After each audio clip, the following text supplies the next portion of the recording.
नमस्कार दोस्तों, आप देख रहे हैं HW न्यूज और मेरा नाम है सोनू कनौजिया। सरकारी नीतियों की आलोचना करना ये कोई एंटी नेशनल एक्टिविटी नहीं है, ऐसा कहकर आज सुप्रीम कोर्ट ने केंद्र सरकार के एक बड़े फैसले को बदलते हुए एक मीडिया न्यूज चैनल पर बैन हटा दिया है।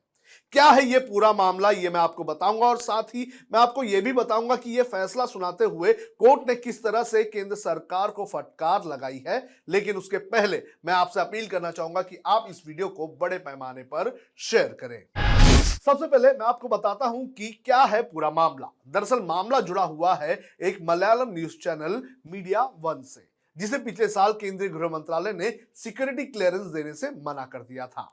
मीडिया रिपोर्ट्स के अनुसार 13 जनवरी 2022 को केंद्र सरकार ने यह कहकर पाबंदी लगा दी थी कि मीडिया वन जो है वो एक तरफा है, अल्पसंख्यकों के पक्ष में काम करता है और केंद्र सरकार की नीतियों का विरोध करता है। केंद्र सरकार की नीतियां जैसे कि CAA, NRC, UAPA, जिसके बाद मीडिया वन की तरफ से केरल हाई कोर्ट में याचिका दायर की गई थी, लेकिन कोर्ट ने सरकार के पक्ष में फैसला सुनाते हुए मीडिया वन पर बैन बरकरार रखा। दरअसल कोर्ट ने उस वक्त केंद्र सरकार द्वारा सील एनवलप में जो बैन करने की जानकारी दी थी, उस जानकारी के आधार पर अपना फैसला सुनाया था। लेकिन आज सुप्रीम कोर्ट ने जो फैसला सुनाया है उसमें सील एनवलप वाली जो परंपरा है उसको लेकर भी कोर्ट ने फटकार लगाई है। अब मैं आपको बताता हूं कि कोर्ट ने बैन हटाते हुए क्या क्या कहा है। सबसे पहले मामले की सुनवाई आपको बता दें कि चीफ जस्टिस DY चंद्रचूड़ की बेंच में हुई। सुप्रीम कोर्ट ने कहा कि सरकार की नीतियों और कदमों की आलोचना को एंटी नेशनल नहीं कहा जा सकता है। सुप्रीम कोर्ट ने केंद्र सरकार से कहा कि राष्ट्र सुरक्षा को लेकर दावे बिना किसी आधार पर नहीं होने चाहिए, इसके पीछे एक मजबूत तथ्य होने चाहिए। यानी कि सरकार ने जो दावे किए थे कि ये राष्ट्र सुरक्षा के लिए खतरा है और जो कोर्ट में दावे पेश किए गए उसमें कोर्ट को किसी भी तरह से दम नहीं लगा।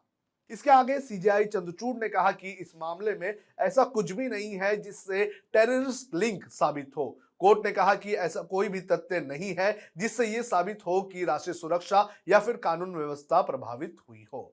यानी कि जो सबूत रखे गए उससे कोर्ट जो है वो जरा भी सहमत नहीं दिखा। केंद्र सरकार के फैसले पर फटकार लगाते हुए कोर्ट ने आगे कहा कि सभी इन्वेस्टिगेशन रिपोर्ट को खुफिया नहीं कहा जा सकता है, इससे लोगों के अधिकारों और उनकी आजादी पर असर पड़ता है। सरकार को सूचनाओं को सार्वजनिक करने से पूरी तरह से मुक्त नहीं किया जा सकता है। यानी कि जो सील एनवलप वाली परंपरा है उसको लेकर एक तरह से कोर्ट ने यह कहा कि हर चीज को आप खुफिया नहीं कह सकते हैं और जो सरकारें हैं और जो एजेंसीज हैं उन्हें यह करने का मौका नहीं दिया जा सकता है हर वक्त।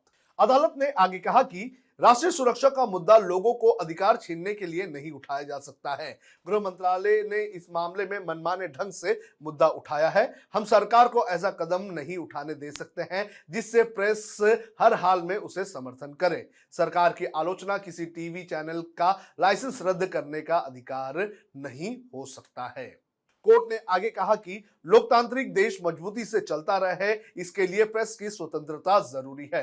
लोकतांत्रिक समाज में इसका किरदार बहुत अहम होता है। यह देश की कार्यप्रणाली पर भी प्रकाश डालता है। कोर्ट ने इस पूरे मामले पर फैसला सुनाते हुए यह भी कहा कि यह निष्कर्ष निकालने के लिए MBL का सत्ता विरोधी रुख है। IB ने कार्यक्रमों और NRC, CAA, UAPA और न्यायपालिका के फैसलों पर टिप्पणियों पर भरोसा किया। समाज के जिम्मेदार कामकाज के लिए स्वतंत्र प्रेस महत्वपूर्ण है। सत्ता के सामने सच बोलना प्रेस का कर्तव्य है। मीडिया वन के आलोचनात्मक विचारों को प्रतिष्ठान विरोधी नहीं कहा जा सकता है और इस शब्द का उपयोग करने का अर्थ है कि प्रेस को स्थापना का समर्थन करना चाहिए।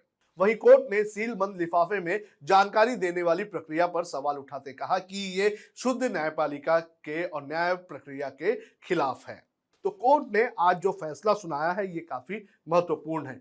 कोर्ट का ये फैसला ऐसे वक्त में आया है जब कई सारे जो पत्रकार हैं वो ये कह रहे हैं कि सरकार जो है वो पत्रकारों की आवाज दबाने की कोशिश कर रही है।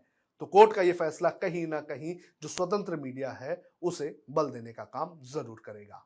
आपका इस पूरे मामले पर क्या कहना है, आप कमेंट करके हमें जरूर बताएं।